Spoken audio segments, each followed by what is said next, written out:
there within the trust a turmoil, a tussle that's going on, or is this just being made up, a story, out in the local media first, being picked up by the national media, or is there more to it than meets the eye? Well, I think, our experience of any trust.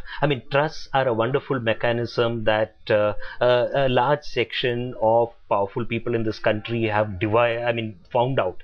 Antule being one example that I can straight away imagine. He sets up a trust. So, a trust is not the issue here.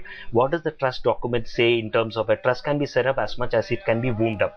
Now, at the time of winding up a trust as to sort of, who inherits it, where does the money go, and all those things are issues. I would not want to say anything on that unless I see the trust document here.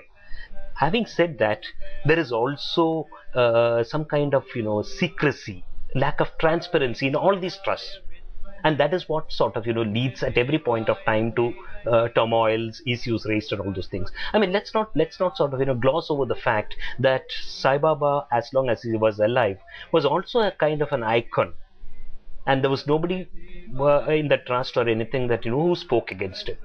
Now that he's not around, is there going to be some kind of a binding factor, an iconic factor, or whether actually the trust is going to be talking about it, fighting over it, and all those things? All these will unravel in the days to come. But the point is, let's be very clear, trusts in India over a period of time have been a device to do or to legalize certain things that are not really sort of. When it comes to taking this legacy forward, would it be one of the key challenges of the trust, Vidya, to maybe win the trust of the devotees? No, I think they already have the trust of the devotees. The question is whether they can maintain that trust. And I think that is precisely why I say that all speculation regarding there being a tussle and there being a succession struggle is just media hype, because it's very apparent to anyone who thinks about it even for a second that if you want that 40,000 crores to survive, whether it is Satyajit, Ratnakar, or who have you, they will have to have the trust of the devotees, because the money comes from them. So if tomorrow they're going to fritter it away because of a power struggle that they see, what have they learnt at the feet of Baba?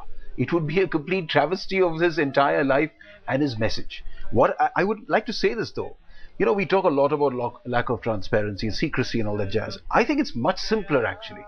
From my interactions with them, what I've understood is, this is an old lot of people you're talking about, an older generation.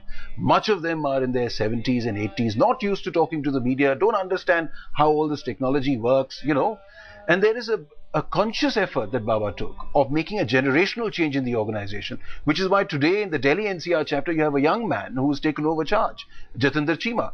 They are doing a similar thing across the board in the organization. So you will see that transformation play itself out over time, and you will see these elders taking a back step and just maybe providing a guiding role, but you will see younger, fresher, stronger hands coming forward to take over the work of the organization. So they will be more open to the media, which is why you see media has been allowed access in Prashanti Nilayam today, and tomorrow the trustees are going to be there for you for a press conference as well. What more can you ask for? Rahul, I just want to sort of, set the record on one thing. A trust doesn't mean that, it enjoys the trust of the devotees.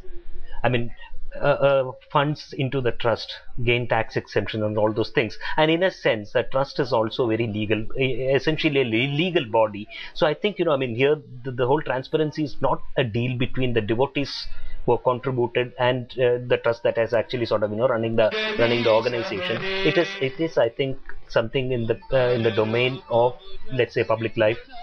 The government is involved and so on and so forth, and I think it's not some kind of a private deal between the devotees and those who are One is the issue of